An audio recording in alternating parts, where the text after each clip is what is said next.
This is the Red Rover reaction show to yesterday's very frustrating and disappointing 3-1 loss down at the Memorial against Bristol Rovers. We're going to dissect the game because it's a little bit of a weird one. The scoreline doesn't really reflect the game as a balance, but one of those games where definitely transfer window is good than that it's open because there's some key areas which need addressing. So let's get stuck into it.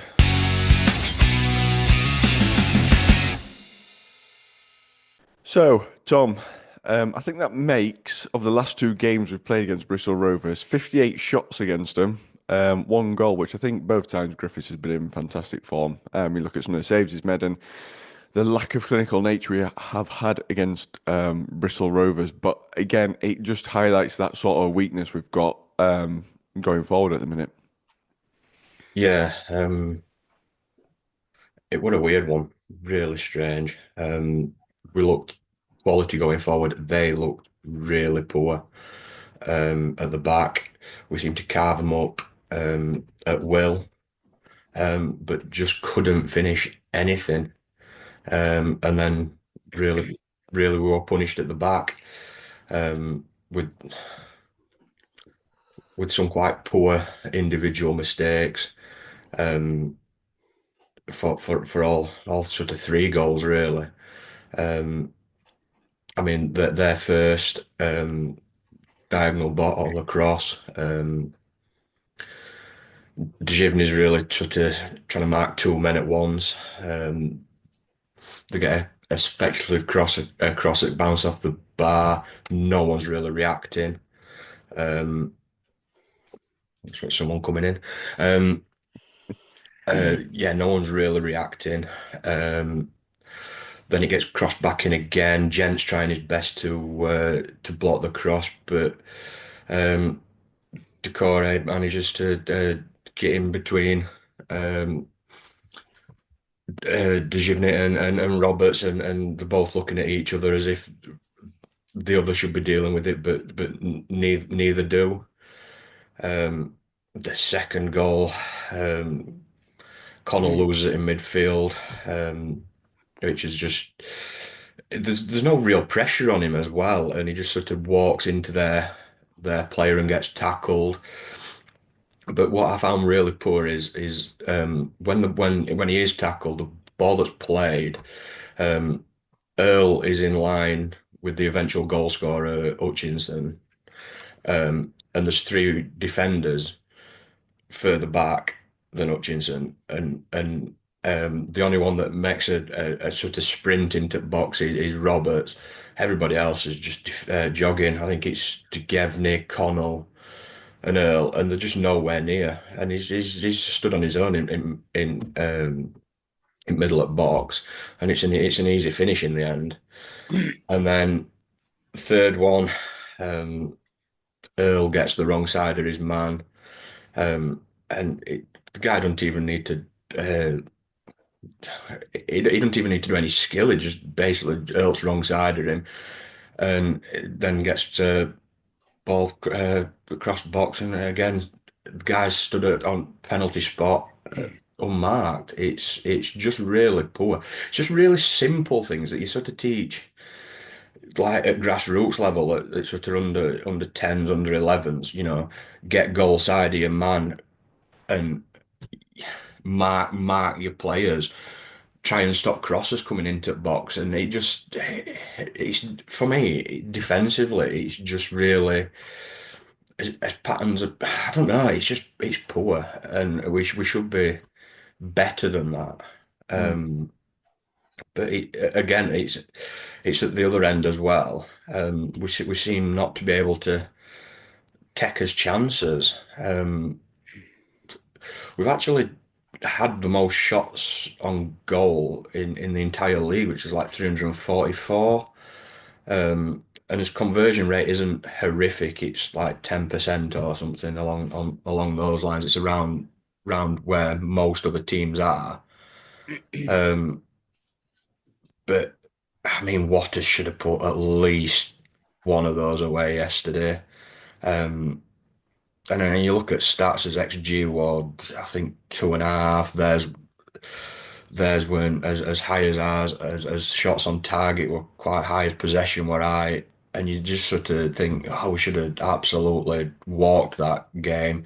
And if we'd have gone in at half time 2 or 3 nil up, I don't think you could have argued. But then they get their goal, and we just it just seemed, I don't know. We seem to be saying the same thing every week. Well, not every week, but quite regular, that we don't seem to be able to score what and we concede silly goals. Yeah, I think it's the one thing sort of in this transfer window. I think we all know that we need that striker, and I think it's very much been on display. I think the last 4 games, not paper over the cracks, but we're actually clinical and taking those chances. And as Tom said there, we've been 2 and 3 up, particularly against Crawley when the game was very similar. We took those chances. It seems like it just seems like one of those days. I mean, you're not going to win every game. I think winning 4 in a row is it's always difficult to keep that momentum going, especially with wins. But as Tom mentioned there, sort of the manner of the goals we conceded, especially the second one of Luca losing it, and then from the, I get what you're saying, Tom, with all the players, sort of the only Roberts that made any real effort to get back. But the one for me is when you lose the ball on the edge of the box and you're the captain, you should be that one Luca should have been the one for me that was goal side of Yeah. that player just to set a standard, and he just sauntered back into the box and just a little bit lethargic, I thought, Al. I'm just in disbelief. We battered them really. If you look at it on gameplay, we come out at traps. Gent could have scored, deflected straight for a corner. And to be honest, before their goal on 41, we should have been out of distance. It should have been at least 4-0 to us. We can't keep going on, missing chance after chance after chance. And Waters should have had an hat trick. No doubt about that. But against Crawley, he was lucky to get that goal against Crawley. I don't think he's got confidence in front of goal. And you can't have a striker without confidence playing a game of football. I don't understand as well why Pines wanted team, probably. Robbo, I don't think, had his best game at all. And what did we do? 25 shots. I think 9 on target. And their keeper on loan from West Brom had a stormer. I think the only chance they had before scoring was that long range shot, what Killip saved. And as I say, we should have come away with something. We really should have come away with something. It could have been 4-3 to us or 3-2 to us. But goals win games. And if you're not scoring goals, then I don't know. And Captain Connell, that's not the first time he's given ball away and we've conceded. And after that, he got subbed in, and he went off. So what happens Saturday? Does he mix it up again? Clark, does he change it? I don't know. We've got to get a striker in. It's imperative that striker and the owners spend that money and get a player in who can put ball back at net. I was surprised at half time that Davis Keeler went off, and according to form, he's got a slight knock on his ankle. So I think that's precautionary to save him for Saturday. But I feel for fans who went down, they deserve better than that. But it happens in football. You can't win all games, but as I said, Luke Thomas, who I've got behind me, he loved yesterday. He loved yesterday getting a victory over at Reds. Yeah, he certainly did.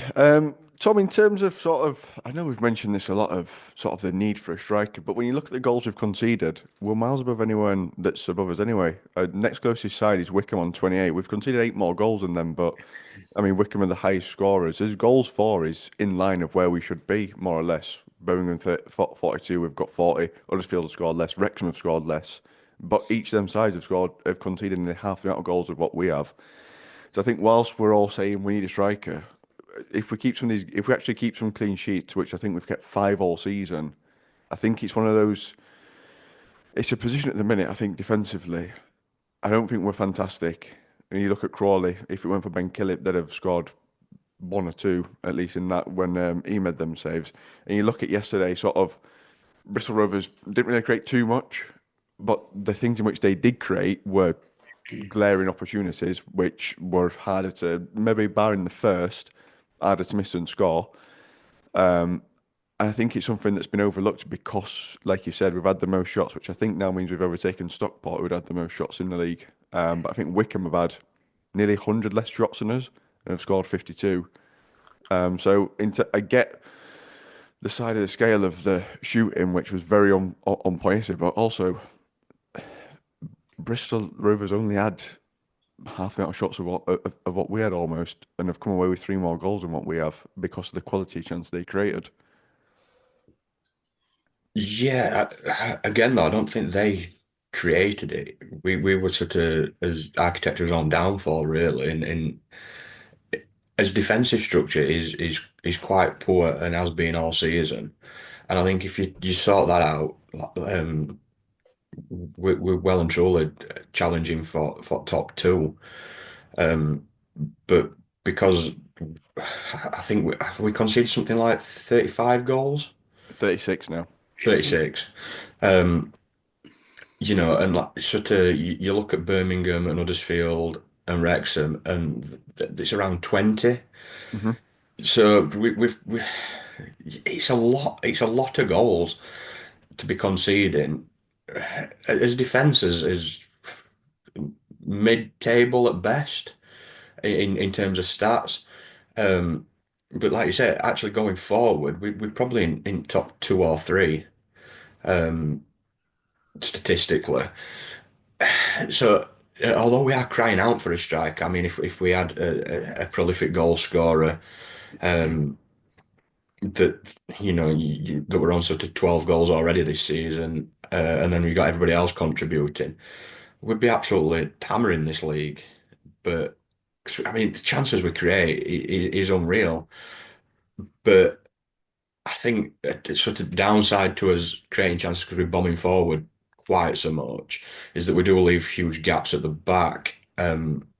I mean, Earl and Dejivne quite often bring it out from the back and create space and create opportunities. But if we lose that ball, it then creates huge gaps at the back and it's panic stations. Um, it's sort of like a catch-22. We've been crying out for more entertaining football and going forward, but defensively we've not been there. And you look at other sides and it's more boring football, but they're defensively stronger and further up the table. So it depends on what you want. I personally, I'm not. I want to be entertained. I don't want to be. I don't want to go back to sort of Collins ball last season where it was just sort of boring crab football, pass it from side to side and retain possession just for the sake of retaining possession. But I think there needs to be a little bit more of a balance. Maybe they need to work on defensively that both um, centre backs don't go forward at the same time and just leave huge gaps at the back. And as wing backs need to possibly do more. That there's quite often that they're needing cover and they're nowhere to be seen. Um, it, it I'm not sure to be honest with you I don't think we need a new defensive signing personally. You look at the players we've got with Roberts, Earl, Dejivne. Uh, they're not bad players, but just as a structure, we seem to concede. I think it's more. I think for me, it's more around their mobility to play a back three. I don't think they're mobile enough to play in that back three because, like you said, when the wing backs have bombed on, you've got fairly mobile edges of that back three, and I don't think we've really got that. MDG's fairly mobile, but Earl, it were on show yesterday. He got to, like he said, originally was goal side and just got turned, and he weren't goal side anymore. They are very slow, and Pines isn't quick Mm. either. So you're talking four centre backs that are particularly slow. Um, but like I say, then when your wing backs have bombed forward, and they don't get back, because Williams were really good at that last year, at Mm. sort of covering for his centre backs, but we don't seem to have that at this moment in time. I think as well, when a side that sort of plays on halfway line, it's a long old way back for them to be getting turned as well, which is a bit of a cause for concern. Al, it is frustrating sort of when we think about the goals from yesterday of sort of almost how soft each of them seem to be. Sort of as Tom's described them there, centre forward gets in front of MDG for the first. Second, Luca loses the ball. Third, it's too easy from Josh Earl, who gets turned. It's almost like Bristol Rovers didn't really have to work for any of them goals, which I think, again, has been another recurring theme this season of the goals that we do give up. It just feels like they're almost gifts in a way. It is, isn't it? It's as though, yeah, come on, score. We're all right. We'll score more than you, isn't it? It's that sort of scenario. Uh, but what got me yesterday were Watters. What about a yard out and it went on top at net? I couldn't believe that Hardy missed that one. In fact, under 10s could have put that one in, to be honest. But there were some plus points from yesterday. Neil Fraggio's debut. We'll talk about that. Yeah, he come on, he looked decent. And then we're still in fifth. We've not Mm. moved in the league, so you've got to take a couple of pluses from minuses. Uh, but we move on, don't we? Put that behind us, regroup, and look forward to Stevenage now. It is one of them. I see your point there. I was staying in fifth, but it's a little bit frustrating when you sort of saw Wrexham play. I think they play what, Thursday or Friday, Thursday. and they drop points. You're like, oh, it's a chance to sort of we can make that gap down to six, and we can start chipping away at Huddersfield, drawing as well. Chance to pick up points then from drawing early kick off. Like there's a bit of chance here to make up that gap. And then Reading and Stockport playing each other, so they're going to take points off each other. And then us with the probably second easiest game by Wrexham at Shrewsbury have not managed to make an imprint on that. It is that's the worst thing about it, isn't it? We should have been pushing up, and I think we'd have been what if we'd have got an extra 2 points. Is it 3 or 4 points off Huddersfield? Uh, We'd have been three off them, and they still yeah, have a game in hand, but we still have to play them as well. yeah. That's coming up next month at Oakwell, isn't it? So I don't know. Any other day we'd have battered them. I think it's just one of them, and you've got to put it on back burner. Don't dwell on it. It's just one of them games that it happens. I thought performance totally. We played some damn good football and stroke ball around well and pass and moved and created. While you're creating, you've got chances. So keep creating, lads. It'll come. It is sort of, whilst it is disappointing, Tom, to have lost in the manner in which we did do, as Al said there, it's not as though Bristol Rovers came and steamrolled through us and it was something like a shell shock of like, oh wow, what's going on there? We should have won that game. More or less every stat and metric points towards how did you not win that game? So which makes it the most frustrating way to lose. But to sort of step back and look at it, it's like at least we know if we take a couple of those chances, which we haven't, we would have still been all right in that game. Yeah, it's just taking those chances. Um, but the fact that we're actually getting into those positions and creating them is a positive. 'Cause I mean, Max Watters he's had a lot of stick over social media for the misses. But he's by far our best striker. His link up play is really really good, and he were involved in the vast majority of all our good play yesterday. Um, but as a striker, you are judged on finishing, and unfortunately, he's just not putting that ball in back at net. And I really do feel for him because he's getting some really really good opportunities. And I think a striker in a bit more form, a bit more confidence, puts them away, and he's sort of the answer to what we've been asking for the last sort of 3 or 4 seasons of a good striker. Um, so I'm just thinking this transfer window, he needs some help. He needs he needs somebody that sort of can run off him and he can put it in back at net. Um, but it's who do you get in? Um, it's who's available. Because it's not just us that's looking for a striker. Every club in league's looking for a striker, barring probably Birmingham. Although they'll probably spend another 20 million on somebody, just to wind everybody else up. Um, They'll have a look at Haaland after he signed that 10-year deal, because that'll be a cheap deal to make. They'll be looking at Haaland next or something. um, I think if we do go for a striker to get the quality that we need, it's probably going to have to be a loan. Um, I mean, I'd love that Nathan Lowe that's just been recalled to Stoke.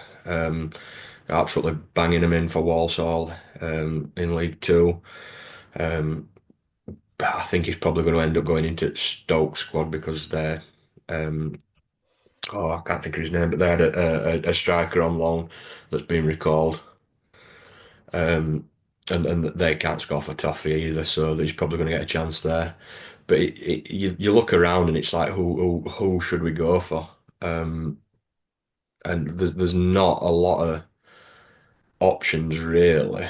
Um, Possibly Stevens from Wimbledon. We might be able to get him in summer. I don't think they'd let him go in January. But then it's who else? Who do you Mm. get? It's okay shouting for a striker, but you actually need some. It needs to be somebody. You can't just keep shouting, "Oh, we need a striker." We all know that, but it's who it is. So Mm. Mladen, I think's gonna have to get that data sheet out and start looking. You're gonna have to pull one Daryl DK signings out when no one's got an idea who he is. He comes in and sorts it out for the second half of the season, which would be absolutely lovely. Get your thoughts on yesterday's game down in the comments below. A very frustrating one, but as Alan Torg mentioned, there's still a couple of positives to take from it, even though it was a frustrating day. Al, do you think it's one of the? Do you think, just before I wrap up, do you think the game against Northampton being called off and sort of giving us that 2 week window? Because when you look at the even Bristol Rovers playing against Ipswich, which didn't really like one of the games that was like a training session for them, but it sort of kept them fresh, and we've had like that extra week off, which didn't seem like it affected us too much. But in terms of momentum of how quick we'd played, sort of them 4 games in which we did win, which I think we played in what 10 or 12 days in total, almost that stop to the momentum of right game day, let's go again. It seemed like it might have potentially some players coming in a little bit cold. I don't think so, Josh. We come out at traps pretty well, didn't we? Hmm.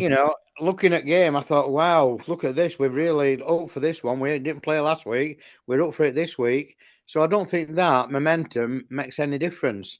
The only difference for me from yesterday's game was the fact that they only had 7 shots on target and they scored 3.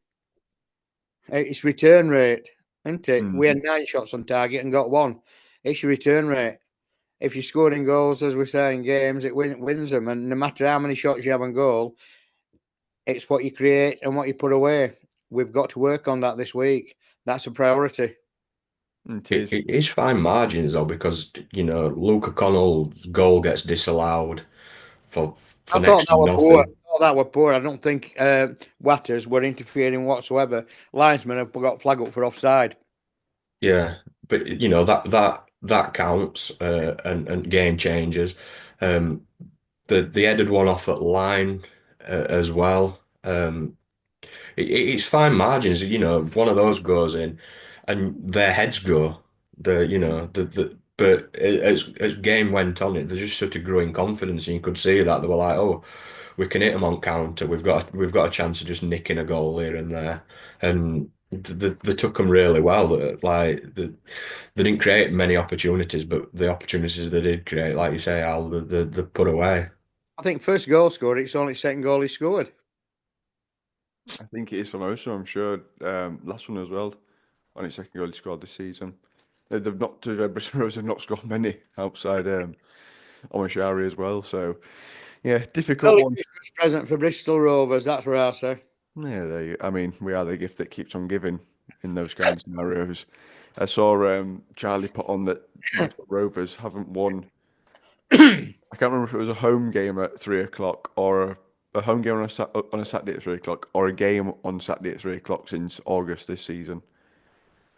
So upstep charitable Barnsley. So go and fix that. We're just giving out chat charity wherever we are. Right, get your thoughts on yesterday's game down in the comments below. Is there any players in particular, sort of actual names you'd like to see us sign? I know Tom mentioned it there of who is it, who does come in. Is there anyone, obviously, viable options, aren't you? I know Joe Taylor's in there or Dion Charles, given that they've just moved to Huddersfield. So none of those, but anything sort of viable, any young youth players? Because again, my knowledge of that not great, so it's nice to see what you guys are thinking as well. As always, like, subscribe, comment. I'll be back midweek with our preview of Stevenage. We'll see And you good there. luck to Aidan Marsh up at Raith Yes, Rovers. at Brave Rovers, nearly linking up with Neil Collins if we moved a month or two earlier. We'll see you there, you Reds.